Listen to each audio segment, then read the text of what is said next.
ఈరోజు కార్తీక దీపం సీరియల్లో వీల్ చైర్లో నుంచి కింద పడిపోయిన కాంచన దగ్గరికి దశరథ్ వచ్చి డాక్టర్ని ఇంటికి పిలిపించి తనకి ట్రీట్మెంట్ ఇప్పిస్తూ ఉంటాడు. ఇక అనసూయ బాధపడుతూ నేను సరిగా చూసుకోకపోవడం వల్లే నా చెల్లెలికి ఇలా జరిగింది అని అంటూ ఉంటుంది. ఇక దశరథ్ అయితే మీరు అలా ఏమనుకోకండి, ఇలా జరుగుతుందని మీకు తెలియదు కదా అని అంటూ ఉంటాడు. ఇక డాక్టర్తో నా చెల్లెల్ని హాస్పిటల్లో జాయిన్ చేసి ఏమైనా టెస్టులు చేయించమంటారా అని అడుగుతూ ఉంటాడు. ఇక డాక్టర్ అయితే తనకి ఎలాంటి ప్రమాదం లేదు, రెస్ట్ తీసుకుంటే సరిపోతుంది అని కొన్ని మెడిసిన్స్ రాసి దశరథ్కి ఇస్తుంది. ఇక స్పృహలోకి వచ్చిన కాంచన దశరథను చూసి చాలా సంతోషపడిపోతూ ఉంటుంది. దీప కార్తీక్ ఎందుకు రాలేదన్నయ్య అని అడుగుతూ ఉంటుంది. ఇక దశరథ్ అయితే బాధపడుతూ మనసులో నా కూతురు చేసిన పనిని నీకెలా చెప్పాలి చెల్లెమ్మ, ఈ విషయం తెలిస్తే కార్తీకు జోష్నాని ఎప్పటికీ క్షమించడు అని అనుకుంటూ ఉంటాడు. ఇక జోష్న కార్తీక్ని ఇంటికి వెళ్ళనీయకుండా కారులోనే తిప్పుతూ ఉంటుంది. ఇక కార్తీక్ చాలా కోపడుతూ 2 గంటల నుంచి చూస్తున్నాను, అక్కడికని ఇక్కడికని తిప్పుతూనే ఉన్నావు అని నేరుగా కార్ని ఇంటికి వెళ్ళనిస్తాడు. ఇక కార్తీక్ను చూడగానే పరిగెత్తుకుంటూ వచ్చిన దీప అత్తయ్య వీల్ చైర్లో నుంచి కింద పడిపోయారు, ఈ విషయాన్ని నేను మీకు చెప్పాలని వస్తే జోష్న మిమ్మల్ని కలవనివ్వలేదు, మాట్లాడనివ్వలేదు, నేను పరిగెత్తుకుంటూ వచ్చేసరికి మీరు కారులో వెళ్ళిపోయారు అని చెప్తూ ఉంటుంది. ఇక కార్తీక్ కంగారు పడుతూ అమ్మకి ఎలా ఉందో ఇంటికి వెళ్దాం పదా అని అంటూ ఉంటాడు. ఇక దీప అయితే అత్తయ్య కోసం నాన్న వెళ్ళారు అని చెప్తూ ఉంటుంది. ఇక కార్తీక్ దశరథ్కి వీడియో కాల్ చేయడంతో ఇక దశరథ్ కాంచనకి ఫోన్ ఇచ్చి కార్తీక్తో మాట్లాడమని చెప్తాడు. ఇక కార్తీక్ కంగారు పడుతూ ఉంటే ఇక కాంచన మీరేమి కంగారు పడకండి, మా అన్నయ్య వచ్చాడు కదా, నాకేం జరగదు అని చెప్తూ ఉంటుంది. ఇక దశరథ్ ఫోన్ తీసుకొని పక్కకొచ్చి నా కూతురు చేసిన పనికి సారీ అని కార్తీక్ని అడుగుతూ ఉంటాడు. ఇక కార్తీక్ అయితే నువ్వెందుకు మావయ్య సారీ అడగడం, సరదాగా ఏడిపించడానికి ప్రాణాలతో చెలగాటం ఆడడానికి జోష్నకి తేడా తెలియడం లేదు అని అంటూ ఉంటాడు. ఇక దశరథ్ అయితే అక్కడ జరిగింది నేను కాంచనకు చెప్పలేదు, మిమ్మల్ని రాకుండా చేసింది నా కూతురే అని తెలిస్తే నా చెల్లెలు జోష్నను అసహించుకుంటుంది, జోష్నకి ఎలాగైనా నువ్వే బుద్ధి చెప్పి తనని దారిలోకి తీసుకురావాలి, ఎలా అంటే దీప ఎలా ఉంటుందో జోష్నను కూడా అలాగే చూడాలనుకుంటున్నాను అని అంటూ ఉంటాడు. ఇక కార్తీక్ అయితే అలా ఎప్పటికీ జరగదు మావయ్య, ఎందుకంటే దీపే నీ కూతురు అని నిజం చెప్పేస్తూ ఉంటాడు.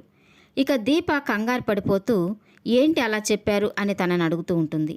ఇక కార్తీక్ అయితే మళ్ళీ కవర్ చేసుకుంటూ నీ కూతురు దీపలా కాలేదు అనబోయి అలా అన్నాను అని అంటూ ఉంటాడు. ఇక దశరథ్ నువ్వు ఎలా అన్నా పర్వాలేదు, ఎందుకంటే దీప నా కూతురు లాంటిదే, ఎలాగైనా జోష్నకి బుద్ధి చెప్పు అని ఫోన్ పెట్టేస్తాడు. ఇక దీప కార్తీక్తో ఆవేశపడకుండా జోష్నకి బుద్ధి చెప్పు అని చెప్తూ ఉంటుంది.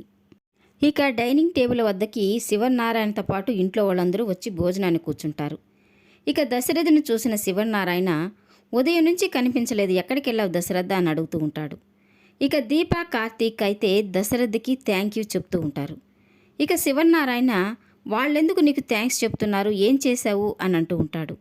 ఇక కార్తీక్ అయితే చేసిన మంచి పని చెప్పుకోవడానికి కొందరికి ఇష్టం ఉండదు, ఏం జరిగిందో నేనే చెప్తాను, మాది చిన్న కుటుంబం, నేను మా ఆవిడ డ్యూటీకి వచ్చాం, నా కూతురు స్కూల్కి వెళ్ళింది, మా పెద్దమ్మ కూరగాయలకి వెళ్ళింది, ఇంట్లో నడవలేని స్థితిలో నా అవిటి తల్లి ఉంది, పొరపాటున చక్రాల కుర్చీలోంచి కింద పడిపోయింది, తలకు దెబ్బ తగిలింది, ఎవరూ లేని స్థితిలో ప్రాణం పోతుందేమోనని భయపడి తను నాకు ఫోన్ చేసింది, కానీ నా ఫోను నా భార్య దగ్గర ఉంది, ఆ విషయం నాకు చెప్దామని వస్తే జోష్న మేడం అడ్డుపడ్డారు, వెళ్ళడానికి వీల్లేదన్నారు, అప్పటికి నా భార్య జరిగింది చెప్పినా నమ్మలేదు, అవతల వాళ్ళ ప్రాణాలు పోయినా పర్వాలేదని జోష్న మేడం అనుకున్నారేమో, నా భార్యని ఇంటికి వెళ్ళనివ్వలేదు, ఆ సమయానికి దేవుడిలా అక్కడే ఉండి అదంతా విన్న దశరథ్ సారు ఇంటికి వెళ్ళి మా అమ్మను కాపాడారు, మా అదృష్టం బాగుండి మా అమ్మకు ఏం కాలేదు అని కార్తీక్ చెప్తూ ఉంటాడు. ఇక జోష్న అయితే దీప చెప్పింది అబద్ధం అనుకున్నాను అని శివనారాయణతో చెప్తూ ఉంటుంది. ఇక శివనారాయణ ఒక్కసారిగా కోపంతో ఊగిపోతూ జోష్నని అరుస్తూ ఉంటాడు. తల్లి ప్రాణాపాయ స్థితిలో ఉందని చెప్తే నమ్మకపోవడానికి నువ్వెవరు, మనిషిగా నీకు బాధ్యత ఉందా లేదా, మన నమ్మకాలు అవతల వాళ్ళ ప్రాణాలు తీసేలా ఉండకూడదు అని గట్టిగా అరుస్తూ ఉంటాడు. ఇక సుమిత్ర కూడా చాలా బాధపడుతూ నిన్ను నువ్వు సమర్థించుకోవడానికి ప్రయత్నించావంటే చెంప పగలగొడతాను అని అరుస్తూ ఉంటుంది.